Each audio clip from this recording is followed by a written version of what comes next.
Ladies and gentlemen, I present to you Baby Jordan. Oh, turn around, psych. I'm going the other way. Hey, oh my goodness. The midi. Y'all better pray Anthony Edwards doesn't become a efficient, high-value mid-range shooter. Anywho, what's poppin', scat crew, scat squad. Y'all had to know I was gonna react to this. Either you're a new subscriber or you're crazy if you didn't think I was gonna react to this. Anthony Edwards just set his career high against the Wizards, which is why we're only gonna watch his highlights. I refuse to watch the Washington Wizards. But yeah, after that we're gonna watch the full highlights of the Timberwolves versus Nikola Jokic and the Nuggets. And if you stay to the end of the video, I'm gonna touch briefly on the standings, and then we're gonna talk a little bit about the MVP ladder. It's outrageous how Shea's in front of Luka. Like, I know I be playing around with Shea and I be trying to troll Thunder fans. How Ant-Man is better than Shea. He really is, though. I'm not even trolling. But still, to have Luka not in front of Shea is blasphemy. Like, it's the ultimate D-Rider move. It's ridiculous. Alright, let's get it started. But yeah, man, Ant-Man, good block by Naj Reid. This man is a 5-level scorer. Let me say this. I know we don't really consider anybody on Luka Doncic's level besides Jokic. Maybe Giannis or like a healthy Embiid. We don't really view Shea or Jason Tatum or Jimmy Butler or some of these, like, they're still superstars, but we don't consider them on Luka's level. Anthony Edwards, give him one more year. He's going to be really on Luka's level or like near it. He's going to make it debatable. Some people are debating it now. You know, you're going too crazy. I can't say that. Luka Doncic is better than Anthony Edwards. But I'm talking about like the Tatums, the Sheas, the De'Aaron Foxes, Devin Bookers, Anthony Davis. I think next year Anthony Edwards debatably will be better than all of them. Now, like I said, I'm not saying he's going to be better than Luka, but I feel like he'll be close. He'll be like the closest one to it, especially in terms of the next generation. Yeah, man, oh my goodness, left hand. But yeah, I refuse to watch a full game of the Washington Wizards. This is why we're just watching Anthony Edwards highlights. I refuse. You can't make me. Turn around off the glass. Oh my goodness. Anthony Edwards is one of those players that the old generation and the new generation can appreciate, because the new generation just wants to see crazy highlights in the bag, and then the old school generation wants to see physical toughness, consistency, and then, you know, like the mid-range. And he does all of it. So I feel like Anthony Edwards, like I said, him and Luka, and Wemby, of course, Wemby-Yamba is going to be one of them boys. That's going to be the big three in like the next 10 to 15 years. Luka, Wemby, and Ant-Man. And then you'll have Jason Tatum, Shea, and players like that. Who will be next in line? That's just my humble opinion. Are we running? Ant-Man on a break. Hey. It's really unfortunate that it had to happen against the Wizards, so nobody really cares besides like Ant-Man fans and Timberwolves fans. I wish it was against like a playoff contender. Edwards, 2 points shy of 40. Fade away, give it to him. Fourth 40-point performance. Edwards, 2 points shy of 40. Fade away, give it to him. Fourth 40-point performance of the season. And Anthony Edwards making it happen again with the fadeaway. Special night for Anthony Edwards. 7 assists tonight, 40 points for Anthony Edwards. Backing down Butler, a little head fake, got stripped, got it back, puts it in, 42. The analytics on Rudy Gobert were not a secret. Edwards, and guides it home. He has 44. And there has been a lid on the basket for the Wizards here in this fourth quarter. Outside look! Give him 47.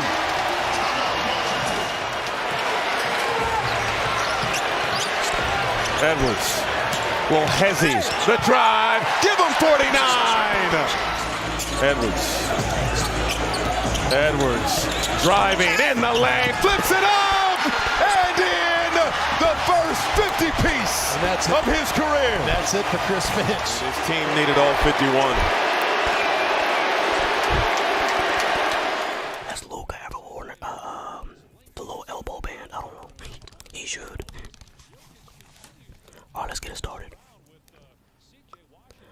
Alright, this is the game we really care about. Let's lock in, boys. We here with it now. It was a really physical game. Both defenses were locked in. The Timberwolves were a little sloppy. The Nuggets were sloppy in parts of the game, but that's to be expected when you go up against the number one team, the number one defense rather in the league.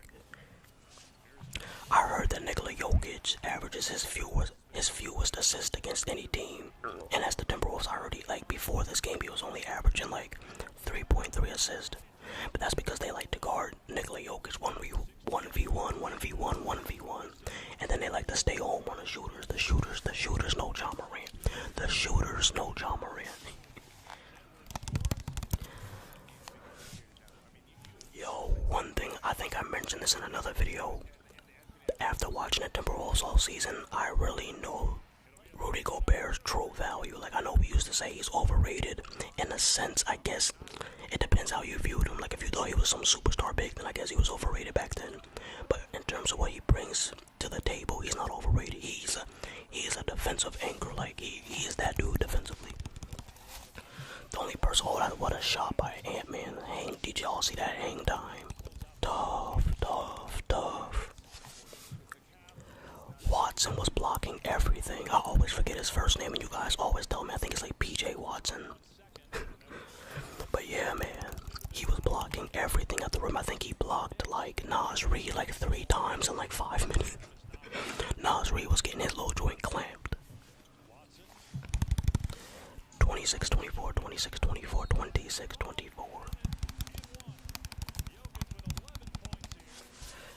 Nikola Jokic.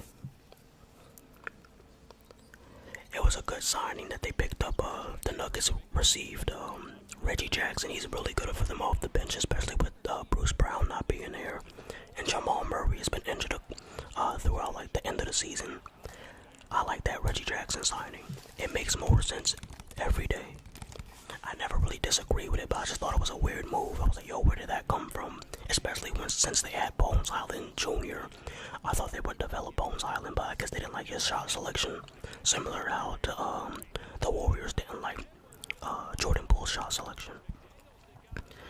Alright, it's a 7-point game. Minnesota jumped out to a small lead. It was really going back and forth the whole entire first half. Nobody took a big lead, a bigger lead than 8 or something.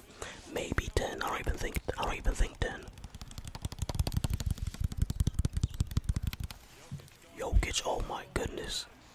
That's crazy. When you try to body Jokic up, he just spins off you so effortlessly. It's ridiculous.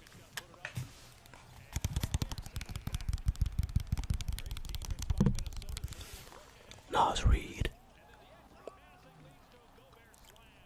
6-point game. It's a good game. The energy, it was a playoff environment from the jump. It felt like a playoff game. I wish Carl had played. It would have been another big body out there and another shooter as well. But it was still a lit game regardless. Transition, Michael Porter Jr., Jamal Murray. Bang.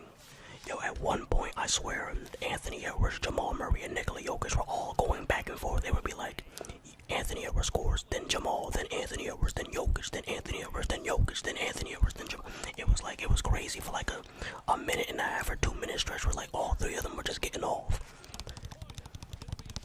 That's what the NBA needs. The NBA needs Luka Doncic or 2 superstar wing players to just go back and forth. Y'all remember in the All-Star game in 2014, I think it was, where Dion Waiters and Tim Hardaway Jr. were going back and forth.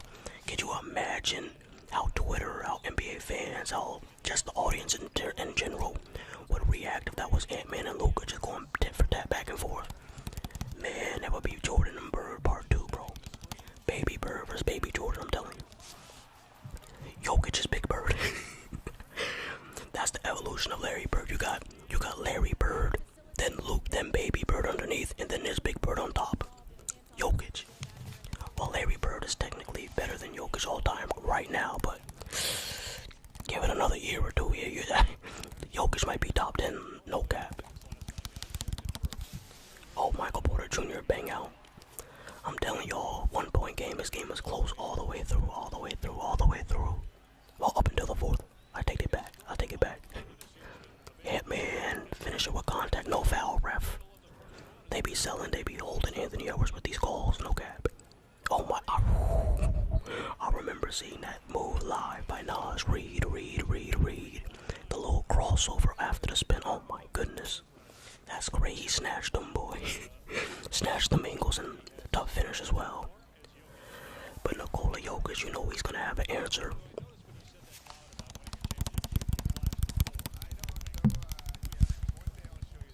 Oh my goodness, that man just... Why, it looked like he unintentionally got a bucket. Like he just fell into a basket. Yo, this dude is filthy. Oh my goodness. He's literally just like tumbling forward and doing spin move and pivots, and you just can't do anything about it, bro. It's like a big ass Luka. That's why I don't see anybody beating the Nuggets, bro. I just don't see it besides maybe the Timberwolves. If Carl comes back, and even then, I think at best case scenario, they force it to a game 6 or 7. But I don't think anybody could beat Nuggets, except for if Boston plays up to their potential and just plays out of their mind. But for that to happen, Jason Tatum would have to go crazy. So we'll see, we'll see, we'll see, we'll see, we'll see, we will see, we will see. Reggie, oh my goodness. From the logo, oh my god, and with the logo Lillard shot. 1 point lead for the Nuggets. Washington, Watson. Inside, tough. And then this is where the Timberwolves pretty much just kept giving the Nuggets open lanes to the rim. You'll see it more in the fourth quarter especially, but from this moment on, they were just getting everything in the paint. Easy layups. Nikhil. Tough finish. I would say nobody really did anything offensively besides Anthony Edwards and Mike Conley for the Wolves. Rudy had a couple putbacks. Jaden Smith. Jaden McDaniels couldn't hit a 3 to save his life. And then the Nuggets. Jokic had 41. He was doing everything. Jamal Murray had like 20, so he was playing well. Michael Porter hit some really big shots. So they just know what they're doing. They know exactly when to turn it up. And the Timberwolves had no answer. Damn, I guess I just spoiled the fourth quarter, tough. I mean, let's be serious though. Did you think the Timberwolves were going to beat the Nuggets, especially with no Carl? Let's be real here. Another one. Yeah, this is when it started getting out of hand. We were just playing no defense. Anthony Edwards took his 2 shots. Forget about him being 0 for 2 in the fourth. Why the hell is he only taking 2 shots? I'm not gonna make no excuses for him. I know right now they're playing the Hawks, and he was listed as questionable with an illness, but I don't want to hear that he just dropped 50 before this, and he had 25 in the third quarter, so he wasn't that sick. No, but he has to really learn how to like close out games consistently. Like sometimes he does. He did it before against Boston, against Miami, against some teams, but he just has to learn how to do it consistently. But he's 22, like, come on, man. Oh my goodness, Braun. Oh, there's another crazy dunk he does. I'm not gonna say who he did it on, but yeah, it was crazy. Ant-Man. What's all this passing? You see what I'm saying? Like the score, like y'all are down 8 points or 12, and you just over here passing. Like, come on, man. Now you wanna be rookie Rubio? Oh my goodness. I felt so bad for Rudy Gobert. How you get dunked on by a white dude, and he switched hands. White man can jump. It's official. It is official. I mean, we saw with Mac McClung, but it's canon now. It wasn't canon when a G League player did it. It's canon now. It's a long ass video, boy. Watson. Alright, so this video's over. I might as well start talking about the MVP race, because I don't think I put up the graphic either. So let's just talk about the MVP race, and we'll get into the standings for like a minute. The fact that they have Shea over Luka is blasphemous. The fact that they have Shea over okay, he deserves it over Tatum. He deserves it over Sabonis, Anthony Edwards. I think Anthony Edwards could make his own argument historically, because how many 22-year-olds average 27, 5, and 5, or 26, 5, and 5, a two-way player, and they're a top 2 seed in the West? How many 22 years olds have done that in NBA history? Now, Shea, he averaged 31, but he's 26. How many 26-year-olds have we seen, or 25-year-olds have we seen average 30? A lot more than what Anthony Edwards is doing at 22. That's my only argument. Alright, so besides Shea being blasphemously over Luka, the race to the top seed continues.